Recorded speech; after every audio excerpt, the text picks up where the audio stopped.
have to sell it as professional. Do you have to? Eli. Oh, yes. More people are gonna click on that. Realistically. You can make this as sexy as you want. Okay. This interview, right? I think so. So I'm still deciding. I'm still deciding if I want to sell it as sexy or if I want to sell it as like, what's it called? I have to sell it as professional. Do you have to? Eli. Oh, yes. No, I don't feel like I have to. I'd rather not. I prefer sex. Sex sells. That's the thing. Is sex sells. You know what I mean? Sex sells. Realistically, sex sells. And if I were to sell it as sexy, more people are gonna click on that. Realistically. But if I'm sitting here like updating more people on my mental health, we've seen how that's done. The numbers aren't number. I'm taking a different approach. But they were gonna go sexy. Period. I can't be mad. You can make. Listen. No, I stand by my statement. I said what I said. Okay. Eli, I know you. I'm not gonna no boss you because then I have to live up to my word. Not that I wouldn't. But it's more so the fact that like let's not put you in an awkward situation. Let's say I'm good. Let's save you the that.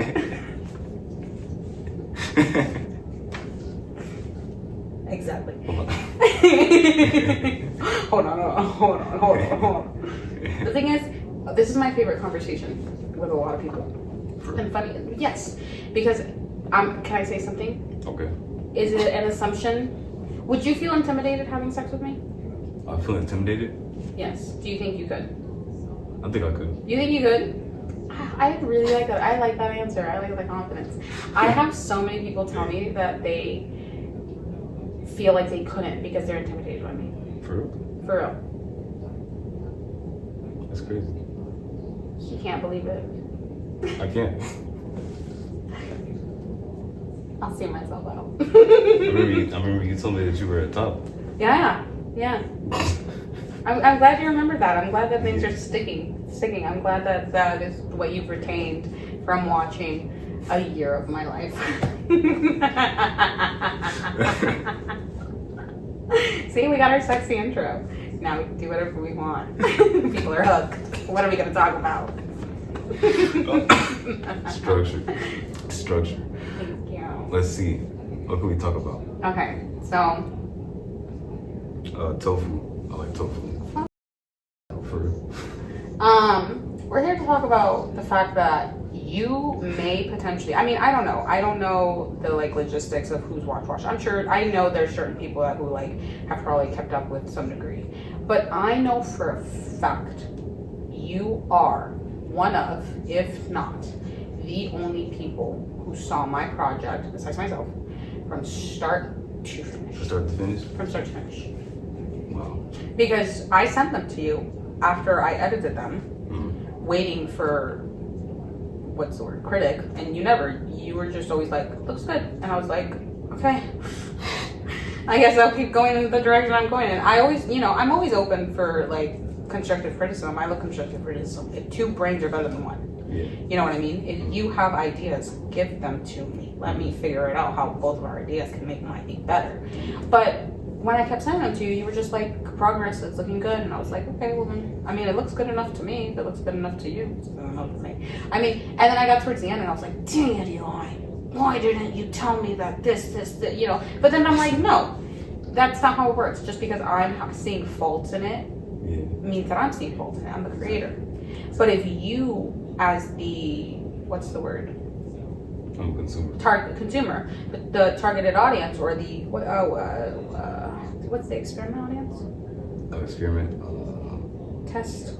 The placebo. No. When they screen you something so that you can view it to see if it's good or not. Screen test. The screen test. No. Pilots. Pilots get viewed by people who watch them to see if they're good or not. Oh, yes. You know what I'm talking about. You know There's a name exactly for what. Yeah, there's a name for that. What's the name? I'm wondering. I'm also wondering. Because you're a guinea pig. I'm a guinea pig. You were a guinea pig for my. You were a guinea pig for how my stuff could potentially be received. Whatever the word is. Whatever the word is. 'Cause there is a word. You know the word. I don't know. But there's a word that exists. We'll eventually look it up. Guinea pig. But you were a guinea pig. You were a guinea pig. I'm a guinea pig. I wanted to see how what I put out might look like, because my initial thought was everybody's gonna think I'm doing this for attention, and I was like, period. I am. I want to bring attention to the fact that I had a psychotic breakdown. I want to bring the fact to the, that it was hard to get up. It was the hardest thing I've ever done in my entire life. Yes. And if it was that hard for me, I can only imagine how hard it can be for somebody else. Exactly. You know what I mean? And I think in a room where something like that happened to me and so many people watched and so many people had a million and one thoughts of what it could possibly be, and only a select people knowing what it actually was due to information and availability, it made me realize that there was a lack in information for what it was on my end and on everybody who watched end. Because you'll watch a train crash and then walk away. You know what I mean? Are you going to think about it any further? Probably not. You know what I mean? And I feel like that's kind of like how I perceived an internalized, maybe insecure idea of what people were going to take my breakdown as, because I was like, I'm the girl who had a breakdown. People are going to have watched it for 3 months straight. They're going to forget about it and move on to the next thing. Right? But my life doesn't end there. You know what I mean? My life continued when the cameras turned off and I looked at the mirror and my hair was cut off. I was getting sued. All of my energy, it felt like a week. Wow. It felt like a week. And I was so discombobulated that I started trying to make a timeline of everything. I pull up the videos and I'm sitting here trying to watch these videos, trying to figure out what happened. They're just so overwhelming because there's just so much information. They're overloaded with information. Yeah. All the stuff that's posted on Instagram. Obviously it was, and at the time, it wasn't me just writing random things. You were on the other end of things and actually got to see that there was direction, intent, malintent at times, you know what I mean? Everything that I posted had intention. Everything. If it went over your head, it should have. It was coming from my head to my head. It was just, it was all ideas bouncing back and forth in my head. If you understood it, you understood it. I could explain it to you and we could have a conversation about it. You and I probably did, you know what I mean? But at the end of the day, all people saw was me chopping my hair off on the internet, screaming about gosh knows what, who knows who, and what knows when. Made their assumptions of what it was, and then walked away. Yes. But for me, it's like, I feel like there's a responsibility that needs to be upheld with me as the person who posted it, and you as the person who watched it. You saw something like that happening to a person and you don't want to know what that is. Right. You don't want, because I've had people, and I've had multiple people call me on in the past 2 years and say, hey, my family member is experiencing this, what do I do? You're the only person I know who's gone through this. Wow. And I give what I feel at that specific point is the best advice I can, which is get them help. Because the only thing that can happen is this can get worse. Yeah. And I stand by that. You know what I mean? Anytime, and if anybody ever reaches out to me for my family members, get them help. They are a danger to themselves. They are a danger to others, whether that not be inherent or whether that not be intentional. That's true.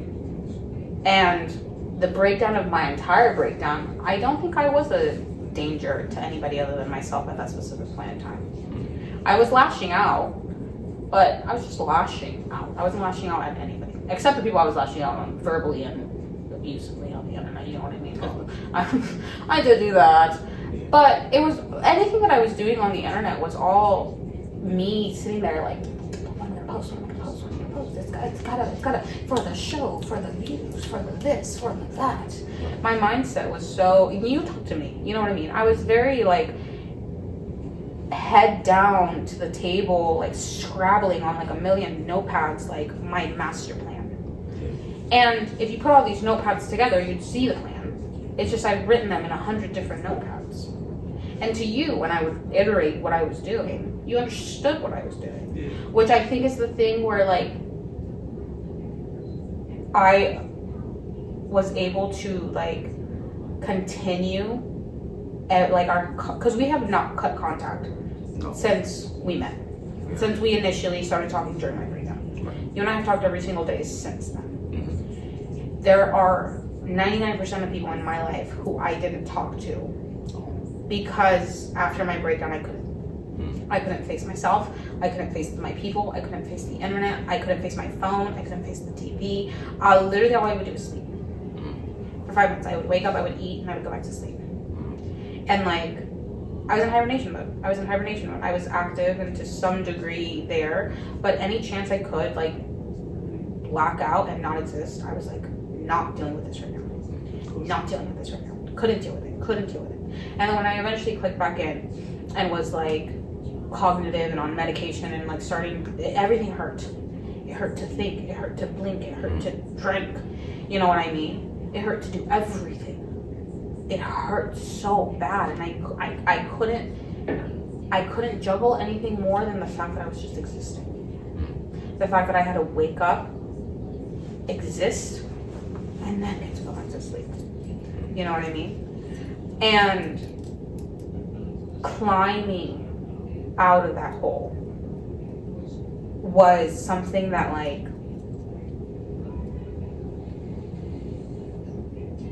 I definitely struggled with, but I remember I don't want to say last day, but it was one of my last memories that I had before like the split between coming out of my breakdown, you know, my life kind of crumbling a little bit, and then waking up in my therapist's office. I remember there was this one point where I was like laying down because we'd been evicted. We were living in the van, and I was looking up at the ceiling, and I was like, my brain, it hurt to think. It literally, my brain ached when I thought. But at this point in time, I sat there and I like asked myself. I said, what is it going to look like for you to fix this? Can you fix this? Are you going to be capable of living with yourself with everything that's happened? And I said yes. I had no idea what it is that I have within, above, around, inside out, you know, that exists in my being that like took this hit, that days like today make it like seem like there's no way in heck I could have ever picked myself up from that. But I did, and I am, and I'm here, and I do. Yes. You know what I mean? And like, the people that know me, I remember like, people were like, yeah, you're such a go-getter, like, of course you picked yourself back up. And I'm like, you don't understand. There was a genuine like fear that I thought I wasn't going to. I couldn't shower. I couldn't go to the gym. I couldn't leave my little box. You know what I mean? I don't even know how I manage my menstruals. I don't remember. You know what I mean? Like, I remember one day I was showering and I was washing my body and there was dirt. It wasn't like a lot of dirt, but it was just collected dirt. It was the first time I showered after 5 months. And I genuinely was like, I first think, I can't have a clear thought. I just ruined my life socially. Like, great, now I'm the crazy person. And what do I have left? But before I blocked it all out, I was like, baby girl, you have everything. And it's not that I knew I was gonna go into a depressive episode, block everything out, wake up, blank. It's more so like I knew I was about to go into a low. And it's kind of like I braced myself. I had a little pep talk. I was like, whatever comes next, you got this. You're gonna be fine. Just have faith and trust and believe in me. I've got your back. And I've always spoken to myself that way. And because you only got yourself at the end of the day. You only got yourself. Realistically. And if it's my way of self-soothing, call me crazy that I talk to myself and tell myself that things are gonna be okay. But sometimes I have to tell myself that things are gonna be okay. And at this specific point in time, I had to tell myself that things were gonna be okay. And there have been 1,000,001 days since that I haven't believed it. But there is like this little fire inside of me that no matter how much I don't believe it, it believes it. Fire. You know? That's fire. I can't. No matter how bad I want to give up, I can't. And not everybody's like that. And when I came out of this and recalibrated enough to see myself at the other end of the mirror again, not what had happened and, you know, everything that like had become, but me, who you see now, me, the embodiment of what I feel like is my essence. When I could finally lock eyes with that person in the mirror, I was like, ooh, just wait till you see what you do with this cluster of a mess. You know what I mean? Because that's the thing about creatives. We don't see mess. Yes. We see art. I promise you're a genius. Don't tell people that we've talked about that. Oh, right. They're gonna think that I'm gonna start a cult. Stop. Someone told me one day that I would be a really good cult leader, and I was like, no, I'd be a terrible cult leader. I'd lose interest. And then I'd have a ton of followers for no reason. That's crazy. Wow. And plus, that sounds really hard. It does though. You I like space and time. Right. I like alone time. I like a lot of alone time. Right. You know what I mean? Like, which is something that I appreciate. The fact that we spent this much time together and it's been nothing but smooth sailing.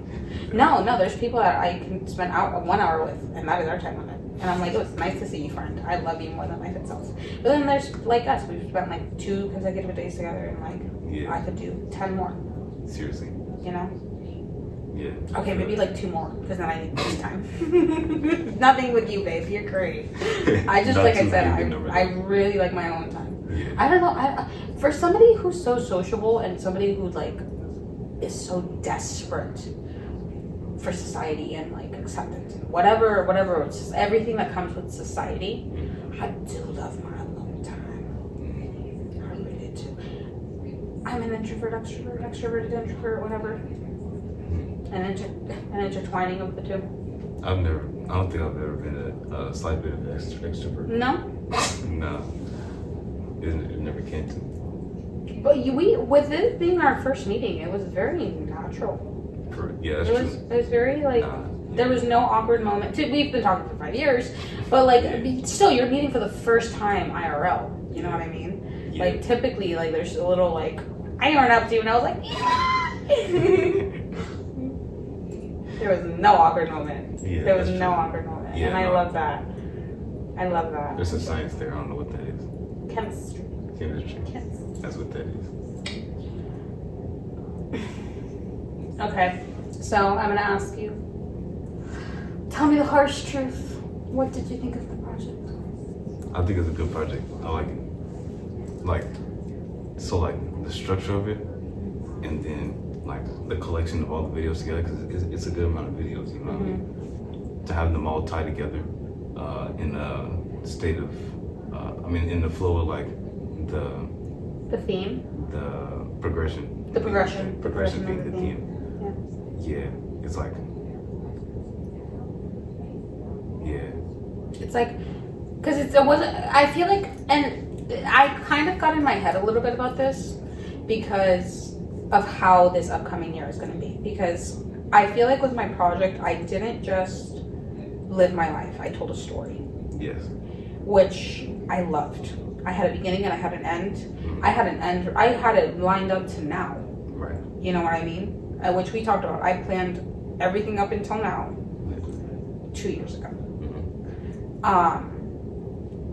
But I don't have anything planned further. Oh. I don't. I mold over the details and specifics and everything up until now, that by the time it got to now, I had expectations and they didn't reach, and they just didn't reach. And you know, I'm gonna invest myself in a diversity of avenues, as you're aware. But in doing so, it's kind of like not putting all my eggs in one, basket. But I feel like the opposing being all of your eggs in one basket makes a really nice omelet. You know what I mean? I do like omelets. Where it's like when you get the payoff, a big payoff from one selective that you've put a lot of hard work and effort into it, it's usually a bigger payoff than the ton of little things that you put a little effort into. That's true. So, but I put a lot of work and a lot of effort into this. 2 years worth of it, you know? And I think the point that I wanted what I wanted to do, I've done. I wanted to make something accessible that gave information to what the mental health aspect was of what happened. You get a narrative of from one first person POV from the person who did it. You know what I mean? You want to know what it's like for the girl cutting her hair off on the internet who's great. This is it. You know what I mean? I'm here telling you, I am that girl. I was that girl for 3 months. You know what I mean? And I did that. The first part was about telling my narrative. And I feel like the second part, this past year, was about watching the fruition of my labors. And I love that. But it kind of got swapped around because it was like, the first year was about like testing the waters. I wanted to see how far I could reach out here and how far I could reach out there. And then I realized that my limits were limitless. I could do whatever it is that I decided to walk towards. With limitations, of course, like realistic. But like, at the end of the day, you can do whatever it is that you set your mind to. And I decided to set my mind towards school. And that took a lot out of me. That made the year very difficult. And it made me realize a lot of things. It made me realize a lot of things about myself and a lot of my needs. But it also made me realize where I'm at. And where I'm at right now is not at a place where I need to be planning necessarily. Planning for what? You know what I mean? I have set up my life this past year to be comfortable. You know? And not even just comfortable. I'm like maybe not pursuing my school directly, but I'm pursuing my career path. You know what I mean? In different avenues. Like direct income-able avenues. I'm getting a paycheck for it. You know what I mean? And like, I think that I've been so focused in like making sure my needle's north, that like I missed for the first part of the trip, missed most of the second part of the trip. That I'm like, you know what? Let it sail for a little bit. Let it just sail for a little bit. I know my intentions. I know my boat. I know what I got. Let's see where the wind takes me for a little bit. You know? And I'm really excited for that. But as far as my channel goes, it's like, what direction? Like, cause now there's no story. Now it's just to come get ready with me. You know what I mean? So I think it's like, thank you to the intent. Thank you to the purpose that it served, because it's still serving the purpose. It's still me chasing my dreams, chasing my goals, chasing my ambitions. But now I just have a channel that I built. True. You know what I mean? Because how to get back up? I got back up. I'm dancing around. I'm sweating. I didn't just get up. You know what I mean? Like, I'm fine. I'm tired. And beaten and bruised and battered and whatever else have you. But at the end of the day, I'm fine. And I figured out how to be fine. And past that, I got to that point where I think that this, that this event, though life altering, took me down a really good direction. Yes. You know? Same. And I'm really happy where I'm at. And I guess we'll just see where the year takes me. Where's the year gonna take you? Where's it gonna take me? Yeah. That's what I'm wondering. Because this was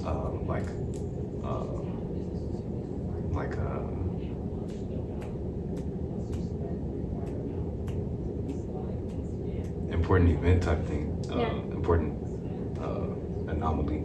So Like a pivotal? yes, there we go. Pivotal. Yes, pivotal. So then we'll have to see where the pivot goes. Where the pivot goes. Oh, so you feel like this is gonna be like a turning point for you. Yeah. Why is that? Trajectory. Because You did so much outside of your comfort zone. yeah, exactly. That's the problem. You're going to stretch out your new felt, what's the word, ranges, emotion. Yeah. Yeah, like just like literally seeing trees like this. It blew your With my eye- mind. with The my trees eyes. blew his mind. Seriously. Blew his mind. Can you believe?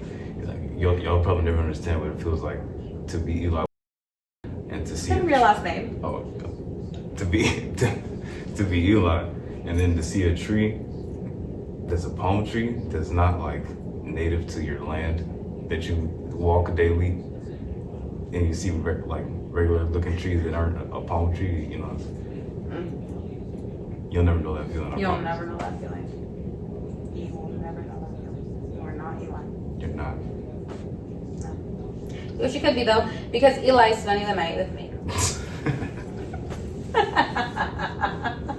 Thank you for watching. Sayonara.